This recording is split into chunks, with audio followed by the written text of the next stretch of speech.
Okay, so we're just out of the car and just wanted to check the voltage on the battery. Now this is not long come off a charger. I've been keeping these batteries on a bit of a cycle charge, and we did charge it up just a little bit yesterday when we were doing some testing, so I think you can see that. And so 12.85 give or take. There we go. So that's what we'd expect to see. That's a good full charge, sort of, resting state for an AGM. Now we'll go up and start the car.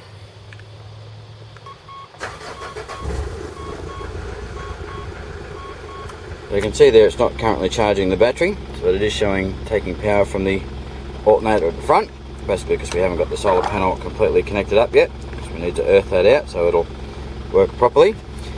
So what you'll actually see there is it's not charging because it's currently allowing the starter battery to come up to voltage.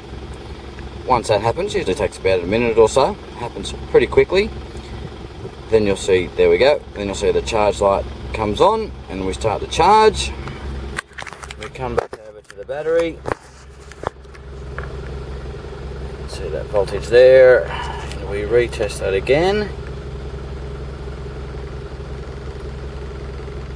We're up over 14 volts, so 14.16 volts. Just again, make sure we get a good contact, 14.16. So that's what we want to charge our AGM at. And then obviously that's a multi-stage charger as well for the projector. So it's going to, go into bulk charge, and then it's going to go float and maintenance, all that sort of stuff. So we're all good there. All we need to do is get the solar panel grounded somewhere, to figure out where we want to run that, and then we'll be good to go. We've just come back for a drive, and I hope you can see that. There's plenty of sun here at the moment, but we're just checking that voltage after a drive, and we're sitting around about 13.5. So that's where it sits, just come off charge. Obviously we'll know that'll flatten out a little bit. Obviously back around about 13, and about somewhere between 12.8, 12.9 and 13. So we're at the top, and I'm just looking to get this solar panel grounded. What I'm looking to do is probably come over to here somewhere. Hopefully you can see that. It's full sun at the moment. It's probably about 34 degrees, so it's pretty hot. Not going to be taking too much footage up the top here. It's pretty warm. So anyway, so we're going to probably ground that there. Again, keeping in mind that the reasoning behind running the extra length, I guess, in the positive, so I can swing this panel. So this will allow me to do that. And what I'm actually going to do, just trying to think whether I might actually, no, I'm not going to be able to get in there to drill.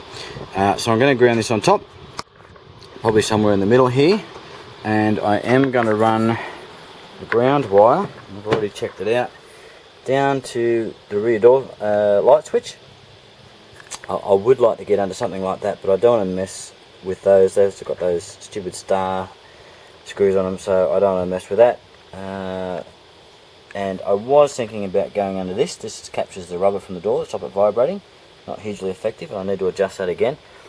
That seems the best point, short of popping a screw in somewhere here myself, which I'd done previously in a deleker. I'd sort of got up under the door and screwed that in, but obviously we could have rust issues and stuff like that. And I don't want to run this back into the cab. Because what I've done previously is actually earthed the rack itself, which is what we're going to do again today. And then if I need to, all I need to do is run power to stuff, and can just earth straight off the rack itself. And then obviously that's going to help any antennas and stuff that I've got up here as well, as far as grounding and grounding this to the rest of the to the whole car itself. So that's going to be good. So just going to get into it. Like I said, I'm going to ground this here. Just going to drill a hole, put a screw through there. Going to run the earth cable up from down there, and I was actually considering just running it straight up and anything on the side here. I think that's what I've done in the past, but I don't want to take those off. We'll just run it underneath the actual cross member here, the actual roof rack itself. Join it on, so we've got a straight earth from the solar panel down there, and then anything else I can just earth back to this point, or just earth off the rack itself. It's done. So we've grounded both of those. Let's run up to the solar panel. Just some conduit, split conduit down under there. I think you can see that, so it's hard for me to tell in this sun. Going to run some split conduit from there as well, all the way down here to there, and that's basically going to be it. I'm going to keep that fairly taut so it's not flapping around inside with that hinge area there. So, alright, going to get this done. I am getting cooked. That's it. You can see there's a nice amount of tension on that. That's not going to flap around anywhere, and that's pretty much perfect for what I wanted. I wanted it to come down, come up underneath so it wasn't interfering with the press here, and push it down there like that. And because it's got that bend in it, that's keeping it nice and taut. We'll obviously try closing this up. See if that interferes with anything. I don't expect that it should.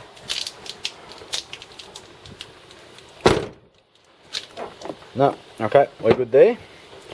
And just to give you a quick look, you'll now see that the solar panel light is on and we are charging there. And let's just get a quick look with the multimeter and see what sort of voltage we're getting. Okay, let's have a look.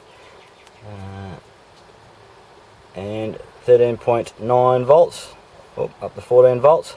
As far as any amps going into the battery itself, she's fully charged, so it's there's not much putting much in there at all. It'll be interesting once I get the fridge set up in here, and then we can obviously drain the battery down a little bit and see what sort of amperage we're getting out of that, or what sort of amperage, what sort of input we're getting out of that solar panel, or output out of the solar panel, input out of the charger. So we go, that's done. I'm going to pack up, guys, get out of the sun. It is absolutely filthy out here. Okay, we'll catch you in the next part when we start wiring some stuff up. I've got some parts that I need to order, fuse block and stuff like that, so I can do a tidier job than I had done in the Delica. So that may take a week or so. We'll get back to you when all that's turned up. Cheers, guys, catch you in the next one.